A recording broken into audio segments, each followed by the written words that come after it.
જો તમારા ફોનમાં 5% બેટરી હોય તો તમે શું કરો છો? ફોનને ફેંકી દો છો? ના, કારણ કે તમને ખબર છે કે આ ફોનમાં કોઈ ખરાબી નથી, માત્ર તેને ચાર્જ કરવાની જરૂર છે. બિલકુલ આવું હનુમાનજી સાથે પણ થયું હતું. જ્યારે માતા સીતાને શોધવાનો સમય આવ્યો ત્યારે બધા જ વાનરો સમુદ્રને પાર બેઠા હતા. લંકા સુધી પહોંચવું અશક્ય લાગતું હતું.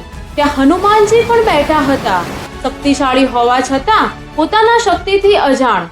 ત્યારે જામવંતજી બોલ્યા, હે હનુમાન, તમે કોઈ સામાન્ય વ્યક્તિ નથી, તમારા અંદર તો અસીમ શક્તિ છે. આ શબ્દો સાંભળતા હનુમાનજીને પોતાની શક્તિ યાદ આવી ગઈ અને તરત જ એક જ છલાંગમાં સમુદ્ર પાર. આજે તમારી સમસ્યા એ નથી કે તમારી પાસે કોઈ શક્તિ નથી. આજે તો સમસ્યા એ છે કે તમે એ શક્તિને જાણી શક્યા નથી. આજે તમને કોઈ જામવંતની જરૂર નથી, પરંતુ તમને એક યાદ અપાવવાની જરૂર છે. તમે નબળા નથી, તમે તો શક્તિનો દરિયો છો.